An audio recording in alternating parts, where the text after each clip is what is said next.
Good evening, everyone. It's Denise from Dobby Books. Welcome back. The house is quiet, everyone's gone to bed, and I have some free time. So, what I want to do tonight, which it's Sunday night, there's a tag I wanted to do, and I think it's called, let me double check. The tag is Hold My Place book tag, and it talks about bookmarks, whatever. I can do that. So, let me do that. Let's get started.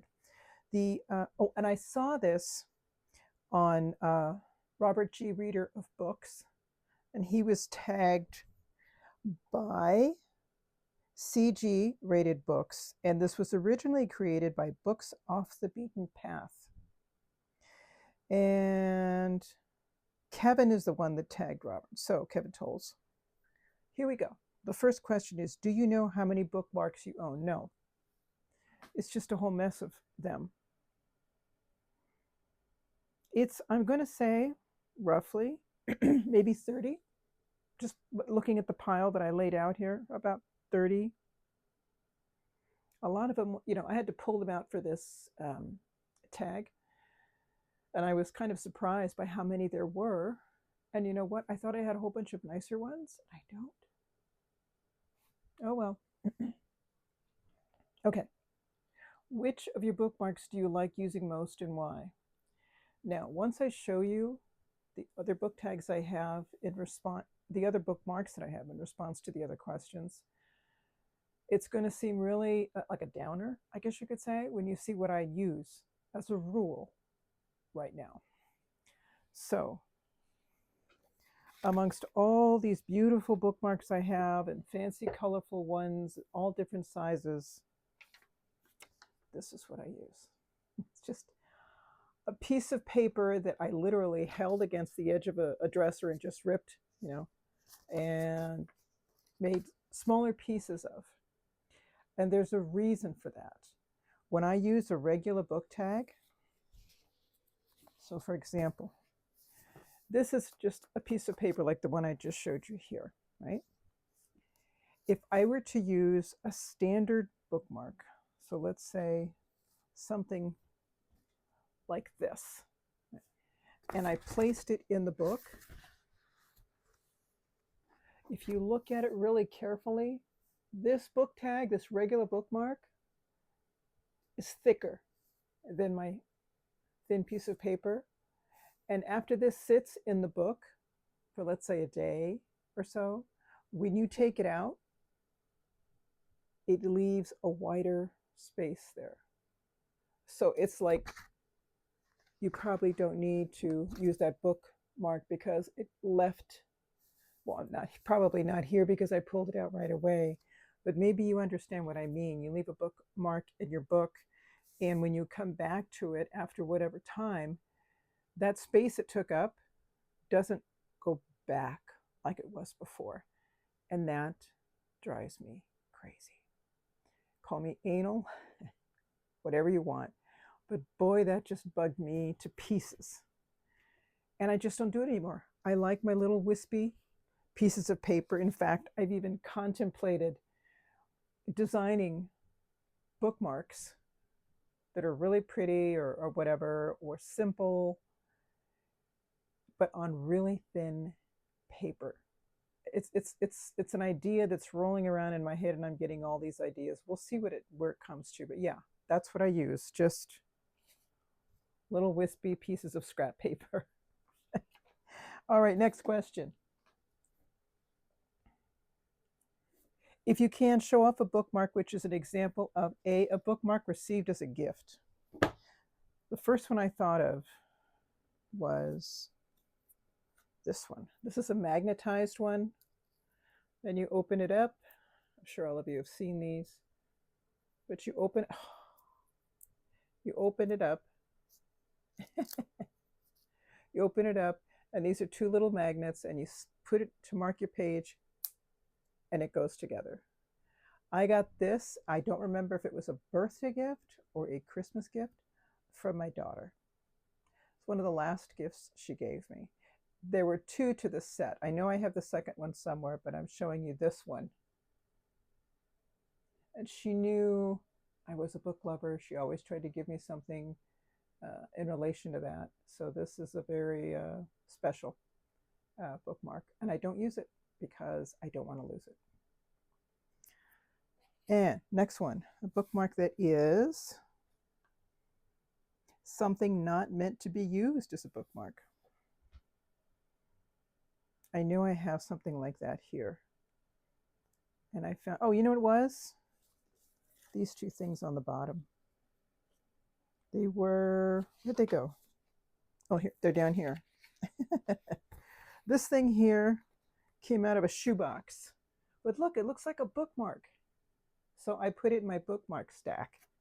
And this thing here, it's an old $25 redeemable coupon from Lane Bryant. I don't know how long I've had this. But yeah, they're not bookmarks, but I've used them as bookmarks. And next one, a bookmark advertising a bookstore. Okay. This one's from Mysterious Galaxy in San Diego.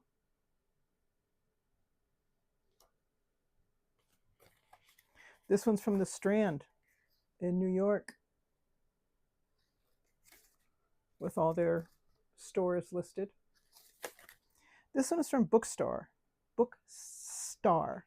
I must have gotten this in one of my eBay orders. It's just a very simple thing. This is Polished Press Book Center, Costa Mesa. And you know what? I don't remember going there, but I must have if I brought this with me. These are two bookmarks that are identical. Hello, I'm a real bookmark, and I showed you this when I had gone to Lumeria Bookstore in Jackson, Mississippi. This is a very pretty bookmark. And this side says, hello, I'm a real bookmark, with a little peephole there. And the back says, well, hello again. I think this is so pretty. This is like it's a simple, pretty design. The other, I have 3 of these, yeah. And then the other ones are 1, 2, 3, 4, 5, 6 bookmarks from Barnes and Noble in all shapes and sizes and designs. And the last one I've got is from Borders. This one's old because we all know Borders went out of business several years ago, like in the early 2000s. In the teens, somewhere in the 2000s. I think this is the one and only Borders bookmark that I have. Wow. Okay, and the next one is a bookmark using magnets, and that was the first one I showed you that my daughter gave me. Question 4, do you have any special purpose bookmarks, or do you designate certain bookmarks for certain books? No. No, my scrap paper is pretty much it. Number 5, do you use anything unusual as a bookmark? Unusual? I don't know if I'd consider it unusual. No, I don't think I do. I don't think I do. Are there any types of bookmarks that you don't like? I don't like the ones that are made of a leather strap, way too thick. I don't like the ones that are just a ribbon and it has like a little weighted charm on it on both ends, I think. For some reason, that just doesn't seem like it'll be, I don't know. I just get the sense it might be a little awkward. Or the ones that are like a thin chain and that's, oh no, I can't imagine putting that in my book. Oh gosh, it would just leave too much of a space. It just doesn't seem like it's natural or anything. Gosh, let me think. Any other kind that I don't like? That would be it. That's all I can think of right now. Are there types of bookmarks you do not own but would like to, or types of bookmarks you would like to have more of? I do like collecting bookmarks from independent bookstores. They're very unique in design. It's very reflective of their one-of-a-kind attributes, and I really like that. And I showed you a few here. Um, other kinds I'd like to have. I don't know, perhaps a signed one, whatever that would be. And 8, if you read ebooks, are you happy or unhappy with how your e-reader handles bookmarks? If unhappy, what would you change? I don't worry about my ebook. I mean, I know with my Kindle, wherever I was the last time, it brings me back to that space, and the little bookmark tab that I mark brings me back easily enough. I don't, it's not a huge issue for me. No, don't really have any big issues. I have, but let me show you this really quick. These are all my bookmarks from various libraries. So you can tell I never go to libraries, and I just collect these. It's just ridiculous, and I hardly ever use them. And the really pretty ones that I have, now I only have 2. This is where I thought I had more. These are book makers that make really fine books.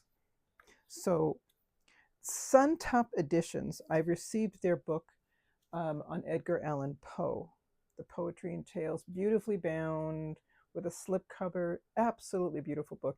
And they sent me a matching book cover, a matching bookmark. And my kitty cats got a hold of it. Do you see what my kitty cats did to this poor thing? Oh my gosh. Whatever. And then this other one I've got is from, where is it? Subterranean Press. They also, trying to see which one I got from Subterranean Press. It was probably a book by Joe Hill called Late Returns, if I'm not mistaken. And this is their bookmark with examples of some of their publications. This is like more paper. It's not as shiny as the Suntop editions. I have a collection that apparently I've gotten from various, like this one. This is interesting. I have 2 sets of these. These are 1, 2, 3. I don't want to lose this. 4 bookmarks. They're from a series from Roman Roads Press, and they are the, I'm using their study plan to read through history chronologically.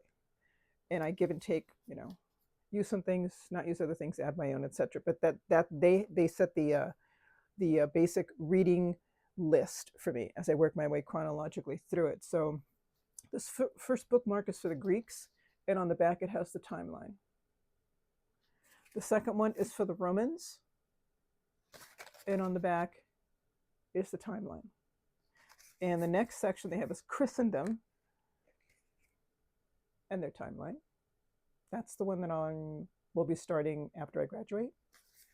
And the last one is Early Moderns and the timeline. And I have 2 sets of these, I know, because I had to order some of the books and they came in with the order. Another one I have, these are very pretty. These came from, I think, Memoria Press, because I also ordered some of their books. And they have a new translation of Dante's, oh my gosh, I want to say Dante's Inferno, the Divine Comedy. And then this one here, Paradiso, by Dante Alighieri. This one's translated by, let me get the glasses, Joe Carlson. And they did each book on their own. So this is just the one for that one. So these were very, very pretty ones. This one has Latin phrases on it. This, again, I also got from another curriculum supplier. And that was it on that. And I do have some cute favorite, well, this one is from a couple that walked the Camino. It's called It's Your Camino. Their last name is Strange, just like it sounds. And they walked the Camino. I walked the Camino in 2016, so I love to read stories of other people doing the same. And they have a book out. It's called It's Your Camino. I think you can find it on Amazon. And the one that I really like that's very, very cute. Oh no, look, there's one more. This one is a bookmark, and I forgot where I got it from, but it covers the history of the church. So it starts at the beginning works its way through to the modern day. These are ones I forgot I had. This one's from a university. This one's from a 12-step program that I was a part of years ago. It's entitled Just for Today. And that 12-step program, the teachings of 12-step programs, regardless of which one you become a part of, the practices of the 12-step program were instrumental for helping me through my grieving process after my daughter passed away. So I am forever remembering the value of that. Okay, and the last one, this is the last one. This is one that I recently got. I think it's shipped with one of my purchases from eBay, and it's absolutely adorable. It says, "Not meow, I'm reading." Is that adorable? This is right now my all-time favorite bookmark right now. A play on words, very smart. And I guess it's from a company called Blue Bin Books. I just want to make sure that I give everybody a shout out who sent me bookmarks with orders and what have you, independent companies. And this one is from Final. These are from Thomas Aquinas College in California. They are a classical liberal arts college. This is the front where it says read, discuss, learn, grow. And on the back is a list, their reading list, their curriculum. And they read the great books. And this is their list here. Many of the books, I don't know if they possibly put all of them on the back up here, but this is their book list. I have extras of these if anybody wants any, just give me a holler. That's it, everybody. I had fun doing this with my silly stationery stuff. Thank you for spending some time with me, everybody. Take care. Love you all. Be safe. Bye-bye.